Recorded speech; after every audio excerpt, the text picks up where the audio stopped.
Welcome to Change Bites with Rafa Mustafa, where change management insights are shared in small, practical bites. Tune in for actionable tips and real-world strategies, with an infographic summary available on the Agile-Brainz LinkedIn page and website. Let's dive into today's episode.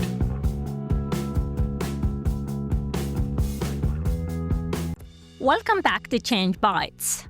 Today, we are diving into Stakeholder Assessment, a critical factor in the success of any project. I'll be sharing insights from my experience managing the rollout of Workday, a system designed to enhance finance and human resources management. Stakeholder Assessment is much more than a checklist.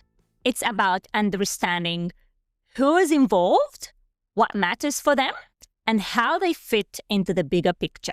I'll walk you through how this unfolded in a project that tested my approach and delivered valuable lessons.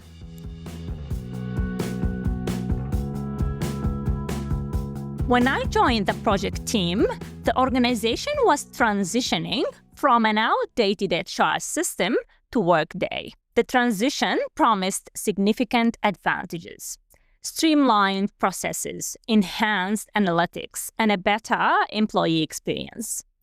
But with those benefits came equally significant challenges.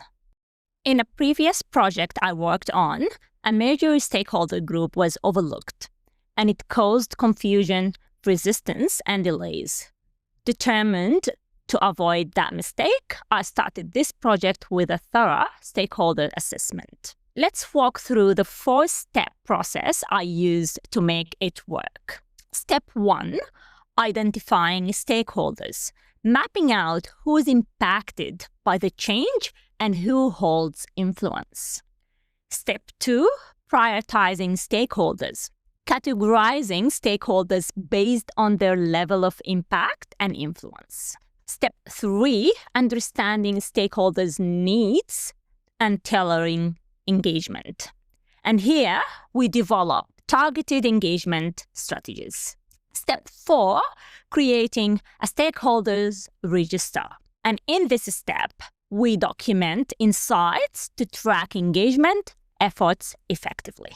Now, let's unpack each of these steps, starting with identifying stakeholders. Here, I took inspiration from Bob Grant's book, Change Management That Sticks, and I grouped stakeholders into 4 categories: change initiators, change recipients, change partners, and change onlookers. This approach was a game changer, helping me focus my energy and allocate resources effectively. Here is how I defined each group.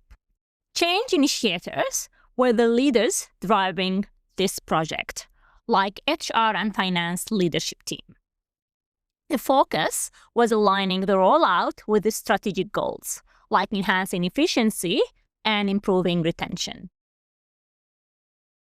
Change recipients included people managers and team members who relied on Workday for tasks like onboarding, performance reviews, and learning modules. Their experiences were critical to the project's success. Change partners were the folks making it happen: the IT team, HR subject matter experts, training team, and external vendors. They ensured the system met organizational needs. Change onlookers were stakeholders not directly impacted by Workday, but invested in its success. This included the broader organization, external media, and even competitors keeping an eye on our progress. With a clear understanding of who our stakeholders were and how they connected to the change, the next step was to determine where to focus our efforts.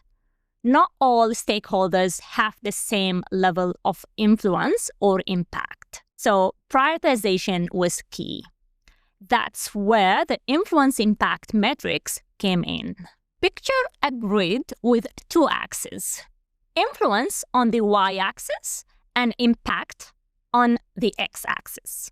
Influence refers to the stakeholders' ability to shape project decisions, while impact reflects how much the project affects them. Using this matrix allowed us to strategically direct our energy and resources, ensuring that the most critical stakeholders received the right level of attention and engagement. Now, let's break down how I applied the influence impact matrix to the Workday rollout.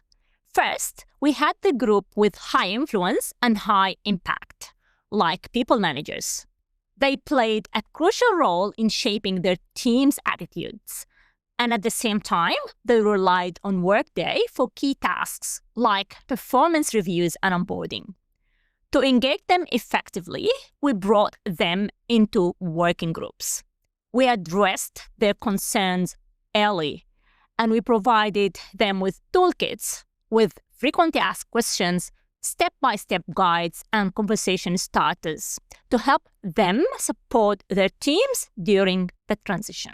Next, in the high influence but low impact category, we had senior leaders like the Chief Human Resources Officer and board members.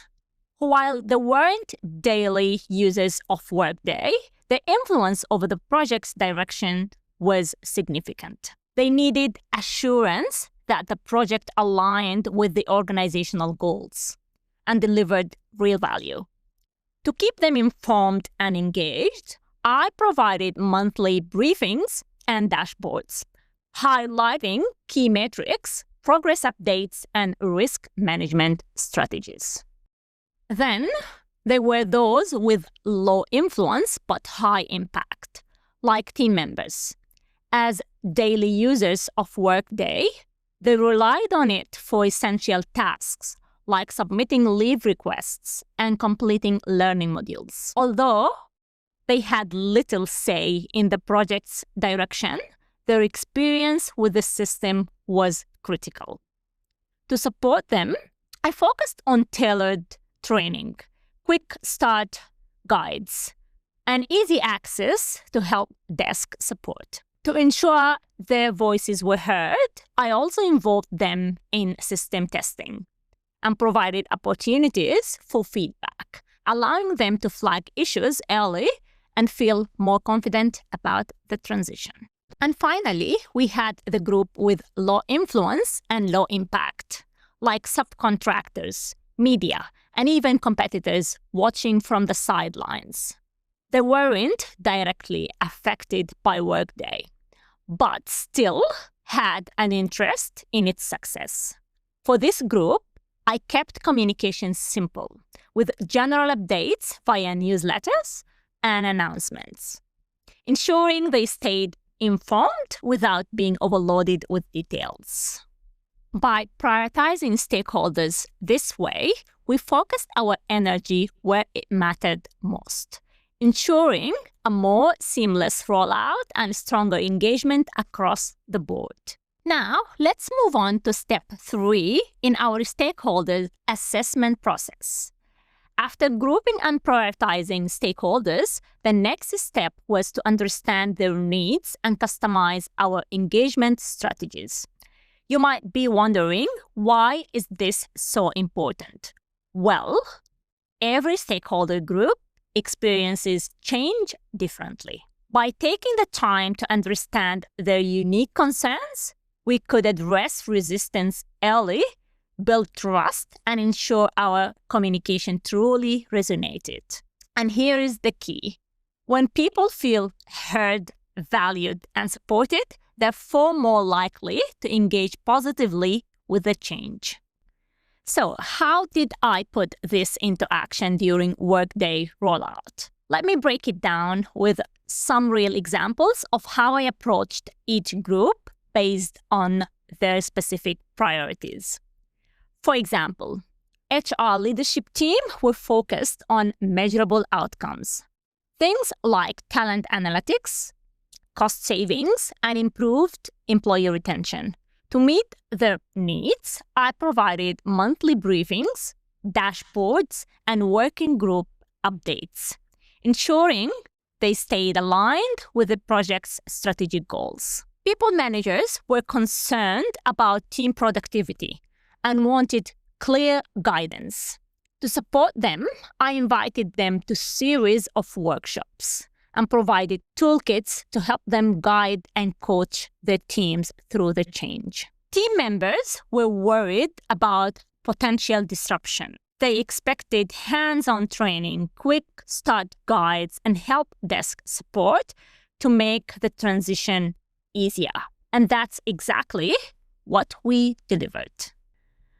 By combining an understanding of stakeholder needs with tailored engagement strategies, we were able to build confidence across the board. It wasn't just about keeping people informed. It was about making sure they felt truly supported and valued throughout the process. And here's the key. This approach didn't just reduce resistance. It built alignment and ownership, making a significant impact when it was time to roll out the system. And that brings us to the final piece of the puzzle in effective stakeholders management, keeping everything organized. With so many moving parts and people involved, it is easy for details to slip through the cracks. That's why having a structured way to track engagement is essential. And that's where a stakeholder register comes in. To stay on top of everything, I created a stakeholders register, a single source of truth for managing stakeholders' information and interactions. The template I use includes key details, such as stakeholders' name, their role and relevance to the project, contact information, impact and influence level, and preferred engagement methods, whether through workshops, briefings, or newsletters. Let me give you a couple of examples. James Taylor, a regional ops manager, high influence, high impact. He was engaged through working group meetings to ensure his feedback shaped the rollout. Another example on how to use the template, Emily Johnson, a payroll administrator, has low influence but high impact. She relied on Workday daily, so her support came from training and help desk assistance. Having a clear and structured register like this ensures consistency across all stakeholders' interactions, making engagement more effective and aligned with project goals. Implementing Workday was a complex yet fulfilling journey. By grouping stakeholders, prioritizing their needs, and tailoring engagement strategies, we ensure the project's success while building trust across the organization. Thanks for tuning in. I appreciate you being part of this conversation, and I look forward to sharing more insights in the next episode. Stay tuned. Thanks for tuning in to Change Bites. We hope these insights inspire meaningful change. For more resources, follow Agile-Brainz on LinkedIn and check the podcast notes for all shared links. Be sure to follow the podcast for more tips.